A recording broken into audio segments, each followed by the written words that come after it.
Hi, I'm Kerry Schafer, also known as Kerry Ann King. I'm an author, I'm a mental health counselor, I'm a registered nurse, and more exciting for me than that, I am also a creativity coach. And I believe very strongly in the pursuit of creativity and creative wellness in mind, body, spirit, and creative health.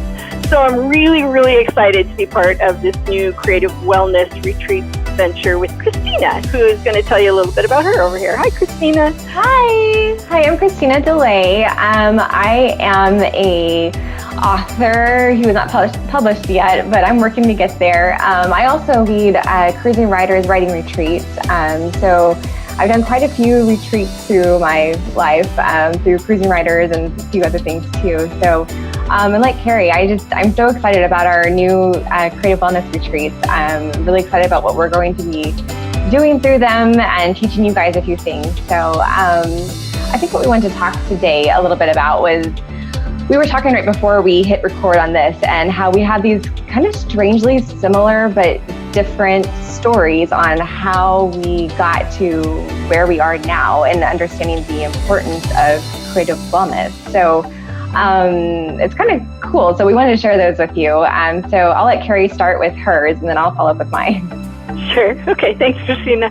So I've been writing for a long time, off and on, ever since I was a kid. I've had spells where I didn't write at all because I didn't believe that it was that I was worth the time, I think, for the writing. Everything else came first: the family, the job, the kids, my partner, all of the other things. And I'm pretty sure that most of you can relate to how that can happen.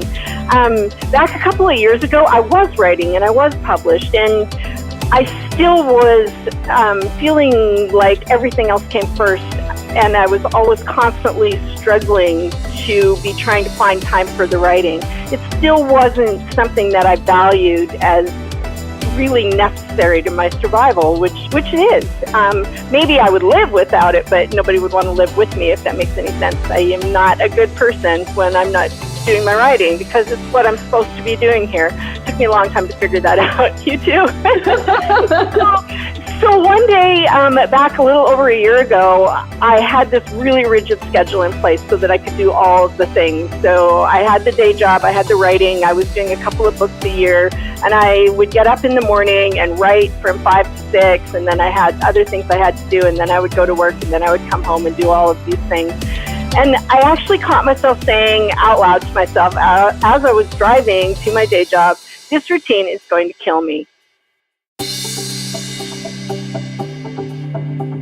So I made some very significant changes in my life, and one of those was starting this path of becoming a creativity coach, which opened a whole lot of doors for me. And I realized that I was running up against a whole lot of things, like really high expectations for myself, perfectionism, disillusionment in the publishing industry and taking that personally, and really not still believing that what I was doing was worth the time I was putting in it, and feeling like somehow I was taking away from my family by the time that I was putting into writing. I've come to see that in a whole different way over the last year, and my world is expanding again. It's free. I'm writing. I'm enjoying the writing that I'm doing. I dial back the expectations when I need to, and it's interesting because I'm being rewarded for that. I have a new publishing contract. The book that I'm writing right now is really creative and awesome, and I'm having a wonderful and exciting time. You had a really kind of freakily similar, moment of understanding came to you. Yeah, so about 4 years ago, I was working a corporate job downtown Houston, and I had a 3-hour commute round trip every day, and I got shoved into this corporate box of accounting, which I don't like. I'm awful with numbers. I don't know how that happened, but I was doing the budgets for my group and a bunch of stuff. And I remember driving, stuck in traffic for an hour on my way into work one morning, thinking, this is going to kill me. I cannot do this anymore. And I quit. Allow myself to be creative again. I had this guilt that kind of sat on me for a while.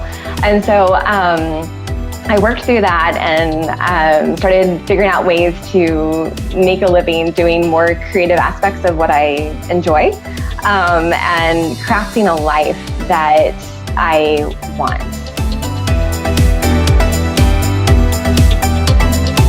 That crafting a life, and I just wanted to dive in on that because that's really, for me, I believe that our lives are our greatest creative project. You know, it's a creative endeavor, creating the life that we want to live, and we can do that. We don't have to just accept what's handed to us, and so that's really exciting. I love that you just said that. I kind of got chills that you just said that, because that's exactly how I've always thought about it. Is it's up to us on the kind of life we lead. We have one life. That's it. We have one life.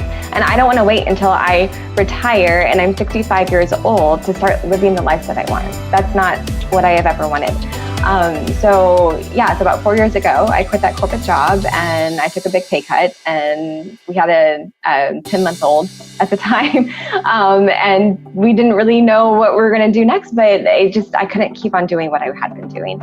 And I think that there is something to be said for taking that leap of faith in yourself and trusting that things are going to work out when you start living in a way that is more true to who you are.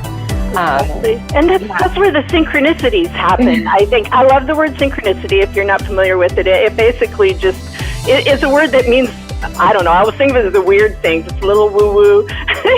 You take a leap of faith, and then all of these things happen that you didn't know were going to happen, and it's completely unexpected. And that was another thing we were going to talk about, is the synchronicity of how we came together to become Creative Wellness.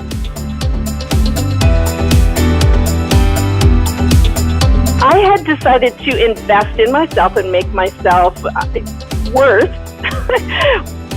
being, I don't know, I'm trying to think how to say this. I redefined my version of success. I started telling myself I'm already a successful author, and as a successful author, what I really need to be doing is seeing my agent. And I haven't seen her in a really long time because she lives in Georgia and I'm way up north by the Canadian border. So I actually went to see my agent, spent a couple days there, and while I was there, I was telling her all about the creativity stuff and how excited I was and the things that I was doing. And she looked at me and she said, "You need to talk to Christina, because Christina does the Cruising Writers, and that's such an awesome thing, and she's into creativity, and I think that she was looking for somebody the other day that, you know, is into the creative process, so you should contact her." So I did. I emailed Christina, and then this is what I got back from Christina. Yeah, and I, about 2 weeks before then, I had been studying up on MBTI types, and really getting Myers-Briggs, for those who aren't in the know. And so I'm an INFJ, and I had this revelation, like, oh my gosh, that explains so much about what I've gone through in my life, like so much.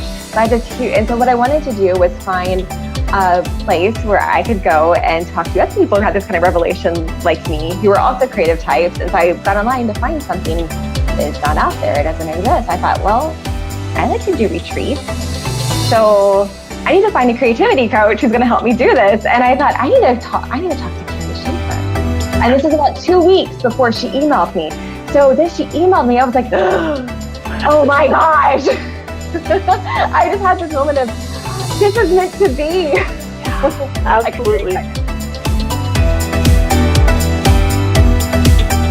Great. So as you can tell, we're both very excited about this. And I think we want to do some more videos, and we'll tell you more about why we think that the Myers-Briggs or MBTI is such an important part of the creative process, and it sheds so much light on why you might be stuck or struggling or blocked. Is there anything else we need to tell them today, do you think?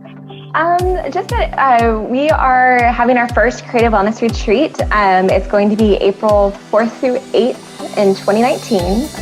So that's about 10 months away. And it's going to be up in Whidbey Island, Washington. It's gorgeous. We got this, we rented this beautiful home, and it's more like it's not really a home, it's like a big mansion. They do like tons of weddings and stuff there, and it's on all this beautiful nature, and the beach is nearby, and there's this whole like artist village near there. And anyway, so we are so excited about that, and I think we just want to personally invite you guys to come join us and let us explore creativity together.